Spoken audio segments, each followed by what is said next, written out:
Hello friends and welcome back to another video. Passing Zero Point here. You can call me Zero, you can call me Tim, whichever one works for you. I'm fine. Anyway, last video I talked about a friend of mine who visited me in my dream the other night. Just checking in on me. And her visit made me want to talk more about how people have visited me in my dreams whenever they've passed, whether I've known them in person or not. And I've had plenty of dreams that have been shared with people who are still alive even to this day. And they just popped into my dream and needed to talk to somebody. And which the most unusual part of that was always the fact that I never knew them, first of all. And second of all, I wasn't thinking about them. I didn't see anything about them. I didn't care to dwell on them. I don't obsess over these people. It was just some random visit from somebody, even if I had nothing to do with anything that they were involved in for years. And the shared dreams are always some of the most interesting ones because it's done one of two ways. The reality of the dream is split between the two of us. In some cases, it's half of the room that we're in is mine, the other half is theirs. And there's a blurry, sort of pure white light line, I guess, that's wavy and divides the two. It just kind of fluctuates like that, and it constantly is wiggling. It's all wiggles. It's all goofy. And like let's see some examples here. Back in like 2011 or 2012, I was renting a house, or renting a room in a house, with my aunt or whatever. It was her house. I was renting a room, and I don't know if I was homeless at this time or not. But if I was homeless, then I was just sleeping outside. But the kitchen, there's a back door attached to the kitchen, and in my dream that I'm going to give you an example of being visited by somebody who was alive. In one dream, because I'll use two different dreams, the same kitchen, two different people. Similar scenarios, kind of. I say kind of, because one of them was a celebrity, someone who I've never met, ever. I've only seen them on TV or in a movie. I couldn't grab the nose hair. There's like a really long white nose hair sticking out slightly just beneath the nostril, and it's tickling the mustache hairs, and it's pissing me off. But yeah, it's the old grip and rip technique. You grip it and you rip it, and you'll cry. It's okay. Shed a few tears. Move on, fellas. It's that or get the tweezers. Ladies, you know what it's about. Anyway, the first example we'll use will be a lady who, one of only two people that I know of, that I'm consciously aware of, specifically that I can give examples of, feeling an unbelievably and overwhelmingly profound love for. Not like I'm lusting after this person. No, romantic. Like, I had dreams of a shared life together from other realities that went in a lot of different ways. Like lifetime events, whole histories, condensed into dreams. And there's only two people that I've ever had that experience with, that I've ever dreamt of like that. And I have dated neither of them. So, and the shit ate at me forever. But one of them, she walked into the kitchen that I was having a dream of the house that I was renting back in the day. And whenever she walks in, as she walks further into the room, into the kitchen, the only thing that we shared was the round table in the middle of the kitchen. That was it. Everything else was divided. And I guess the round table was convenient because, one, the table was round and split into halves, because it has that little, you can pull it apart or whatever and put the wing in the middle to extend the whatever, you know what I mean. If you've seen tables that you can make wider or longer, then you know what I'm talking about. Anyway, and two chairs. So she sits in one chair, I'm sitting in the other. And at least that's how it starts. And we're talking about stuff. It's been so long ago, I forget what the hell we were talking about. But in the dream, we're talking about things. Some of the things we're talking about, I know, are past lives, past versions of time, where we experience time in a different way. If you know the, what is it, the many worlds theory, or the, like, a multiverse, like the infinite numbers, or the infinite number of realities that exist out there, that exist only in the slightest of variations. The only significant difference is a grain of sand is in a different spot on the beach, like that. Which that domino effects, if you know anything about time and how events and correlation and reality work, how they connect to each other, and how that shit plays out, then you know what I'm talking about. The slightest difference, the butterfly effect kind of thing. But anyway, we're talking about past lives that we've lived in different versions of time, where we were together or we were against each other, and how this reality was being made to play out differently. And it went on like that for a bit, but while she's sitting there, I am seeing her dream on the other side of the room and what's going on behind her. And she's able to see mine, but it's just the kitchen that I'm in. She's in a big room, I'm in a small room.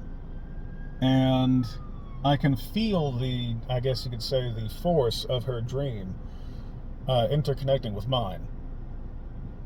I can feel its energy and its presence. I can feel that reality and how it's alive.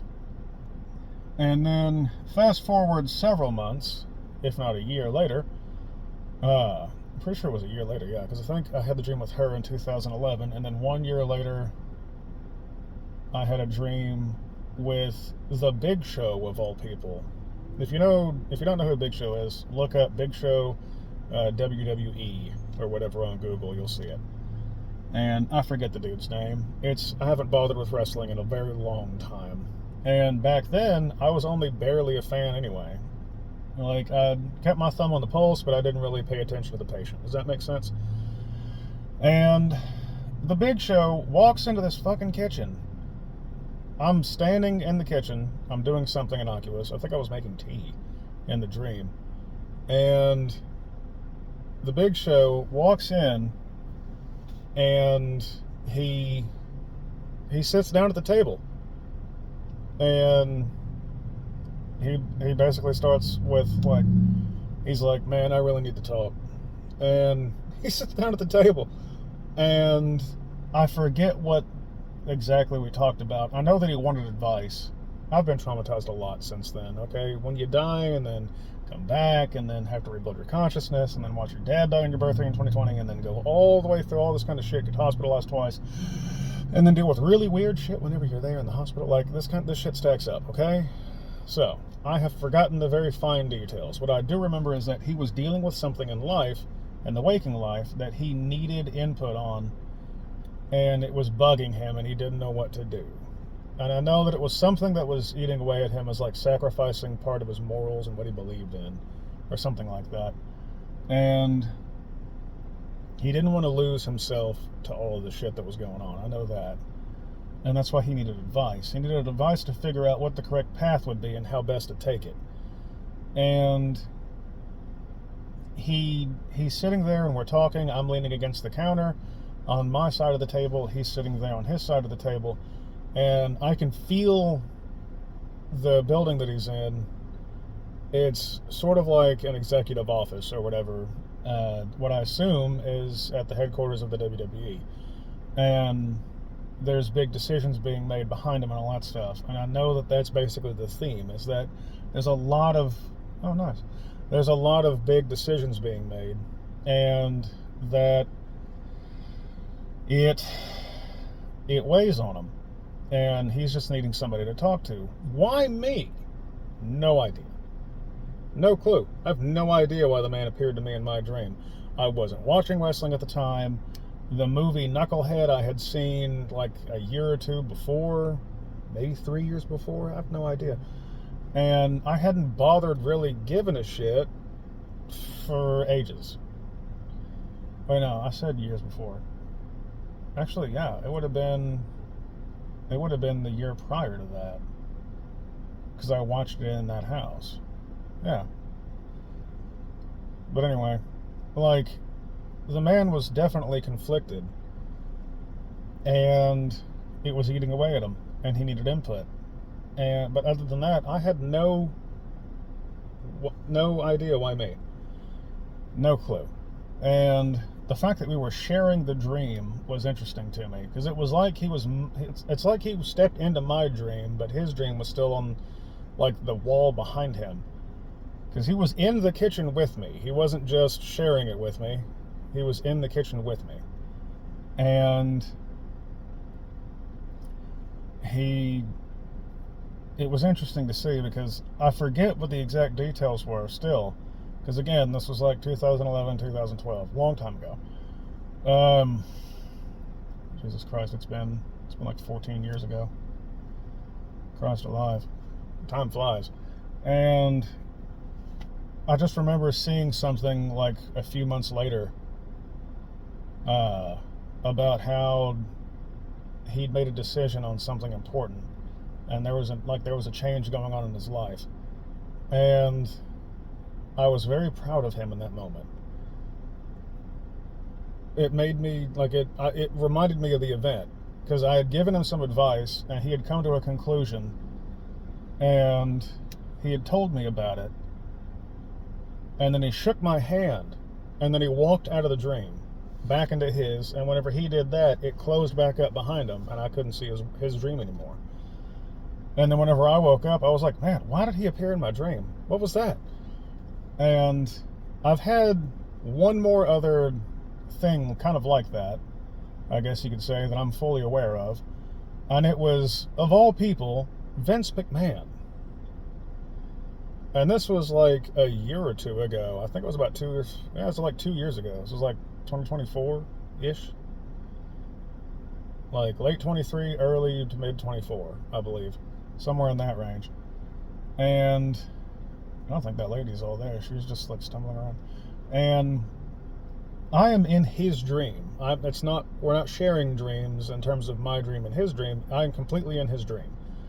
And in his dream, he is essentially in what I guess you could call or consider to be corporate hell. He is in a very grotesquely corporate environment in his dream. And it's like he's in like this weird mall office thing. It's like an office, but it's like the size of a mall. Like the weird bullshit you used to see back in like the 80s, 90s, and 2000s. The big fucking malls they had that were everywhere. It was like that, except we are in basement levels that go down and down and down beneath this big structure. And each layer down gets smaller and smaller and smaller. And he's in one of the most bottom layers I'm pretty sure he was in the very deepest bottom one, because it was just a slanted ramp. It wasn't even steps, it was a fucking ramp that went up and then over and then up and then over. Like, it was like squared out, and it went up to different layers and levels. And he was at the very bottom one whenever I got down to the bottom, but it was all brightly lit. And he felt trapped. He felt completely trapped. He didn't realize that he could just get up and walk up the ramps and then just leave. He didn't realize that. He felt trapped. And he didn't realize that he wasn't actually trapped, but it was all in his own head that he was trapped. And I had to convince him to stand up and start walking with me. And like, I even grabbed his arm and picked him up. I was like, come on, you can stand. Now what are you going to do? You can stand, your legs move, because you just stood up and stabilized yourself, so your legs move. Why are you still here? You know the ramp is right there, you can go up. How do you think I got down here? I didn't just appear here, I walked down here. You can walk up there. So let's start walking. And as we're walking up higher and higher through the levels, and I'm talking to Vince McMahon of all people. I haven't watched wrestling at this point in years. It's been like a fucking decade. And I'm walking with Vince McMahon, and he feels completely lost. He feels like he was forced down to this little bitty hole, and he just has to stay there, that it's brightly lit, but it's a prison. It's a pit, and that's what he feels like he's stuck in. And as I'm walking him out, I'm explaining, like, you notice how the floors get wider and are filled with more and more activity and life as we go higher and higher? It's because you are realizing that you aren't actually stuck, that you can just walk away from it. You can just leave. You don't have to stay here and do this. You can get out. And we're talking about this as we go higher and higher. And he comes to a realization at like the third layer from the top that this is actually happening, that he's not just being led by the nose. He's about to be free of it, and that all he had to do was get up and just walk out. And then he realizes that, yeah, I can just do that. I can just hand this over, get rid of this, and be done with it. That all this drama, all this crap that I go through, all this stuff I put up with, it's not even worth it. Why do I keep doing this? Like, he has that realization. And it was such an odd experience for me because, again, why did Vince McMahon have a nightmare that I had to help him out of all people? Vince. Like, he was the man. Like, the McMahon, if you will. And being completely in his dream, like I was there to correct something that needed to be fixed, and he was what needed to be fixed. To turn him loose. Oh, this reminds me of another dream that I had, but that was a repeat dream. We ain't got time for that one. I got to cut this off. But I'll tell you all about that in a little bit. I got to go on lunch eventually, so I'll use that hour to talk about this stuff. But yeah, he, whenever we got to the top layer, or to the top level, his wife was there, and he handed her something and then walked out of the building, out into the sunlight. Birds were chirping, wind was blowing. He felt free, and it was wild to see. And I couldn't help but think, why me? Why did I have to be here for this? What was the significance of my presence? Why am I the one that had to guide him out of the pit? And, like, what am I really doing here? What am I really doing here on this planet with all of you? Why? What is it? I've never met Vince. I've never cared that much about Vince. I enjoyed what he did with the whole WWE thing back in the day. Was born in 91, so I got to grow up with the Age of Attitude and all that stuff. But still, like, he wasn't something so significant in my life that I thought about him all the time. Not at all. Never did. Never crossed my mind. And then that happened. And I wonder if he had that dream too and remembers me. Like, if he saw my face, do you think he'd remember? Because I was wearing this. Almost exactly. I think the hat was different. And I had less of a beard. It was more just a circle beard. I looked like Fat Walter White. So, I don't know. Anyway, if you've had any weird experiences or stories or dreams like this, drop them in the comments, let me know. If you're not yet, please follow me. I'd appreciate that. It's always nice to see if I tickle somebody's fancy. If I tickle your pickle in just the right way, you might stick around a little bit. And if you've had anything like this, or if you've seen me in your dreams, please let me know. All right? I've got memories across timelines that I'd love to share with you all, and I plan to. So, just let me know if you have any weird, odd stories, anything like this. I guarantee you I believe you. Because I've had many different experiences. I packed a lot of shit into 30 years. So, I'm 34 now. I'll be 35 in November. So, anyway, I love you all. Be good, make good choices. Drop me a like, drop me a comment, and smack that follow button, because I've got a lot more coming out. We're going to go all the way with this, and it's going to be a beautiful release. So, love you all, be good, make good choices, and stay shiny. All right? And stick around for a while. You can only change things in the world here. So, don't let go of that opportunity. Okay? Let's make the world a better place together. All right?